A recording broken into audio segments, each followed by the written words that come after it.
Dr. Nkuna, thank you so much for joining us. It has been more than 5 weeks since the protest started.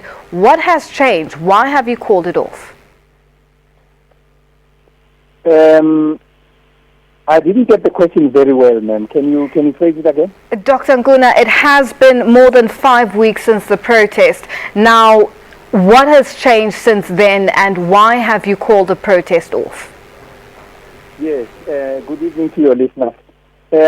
What has actually changed is that the people of Malamulele have come to grasp the Section 22 notice, which gave power to our minister to request the demarcation board to invoke the provisions of Section 26 in terms of trying to rationalize municipality.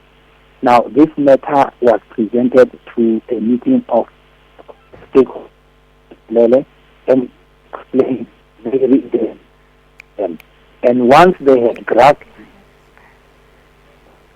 a section that would be embarked upon by the demarcation board in pursuance of their announcement or the Section 26 notice that they had made, the people realized that it is very, very important for us for them to suspend the shutdown and to allow the task team to engage the Section 22 process and see it to fruition. Now, if the grievances are not met, will the protest resume again?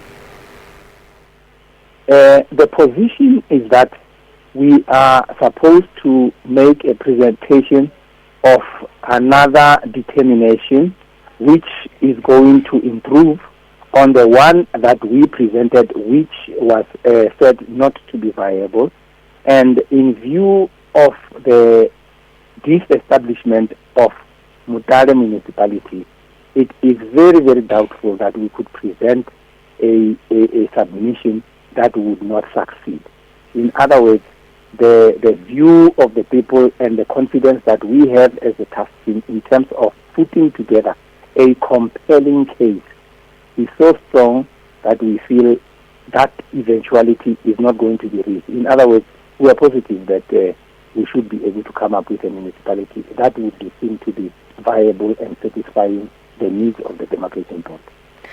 Now, what sort of time frames are you looking at? When is the minister due to come back to you? What have you agreed on? The minister has actually started the process. Now it has been taken over by the demarcation board, and the demarcation board has got a program which indicates that submissions have to be made within 21 days from the 10th of February. That is up to the 13th of March. After which there's going to be objections which will be allowed for people to object up to probably the 14th of April. After that, then the demarcation board will be engaging various communities in terms of what will have been submitted that would be the tentable municipalities that are going to be formed in Venda district. And once the process has been concluded, the new municipal boundaries will come out by October. So we will be knowing the boundaries of the municipalities by then. Dr. Nkuna, over 350 pupils in Malamulele will not be able to write their supplementary exams because of the protest. How are you planning to help them catch up? Yes, what has been said is that we, for argument's sake, will engage those that are still wanting to register with the University of Venda. Arrangements are being made in order for that to be opened so that they can be able to register.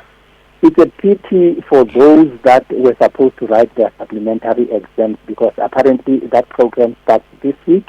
But we're hoping that still something can be salvaged out of that. But unfortunately, if that is not going to be possible, surely it will be water under the bridge, and we regret that this has happened. But otherwise, it's something that it's an eventuality that we didn't want to reach. But sadly, that is the position. And in this particular situation, there will always be social casualties. And sadly, it is our children. And we are embarrassed that this is what has happened. But then we can only apologize, unfortunately. Dr. Nkuna, unfortunately we have run out of time, but I have a quick question for you. If you can give us a brief response on this, what happens to the schools that were torched and the shop that was torched as well? Where do you go from here? We will engage the authorities so that they can set aside funds so that these schools can be rebuilt again so that they can start functioning. However, the other areas that are still functioning within those hospitals, those schools will be used for learning in the meantime. Dr. Nkuna, thank you so much for joining us. That was Dr. Jan Nkuna, Secretary of the Malamulele Task Team. Time now to take a quick break. More news coming up when we return. Stay with us.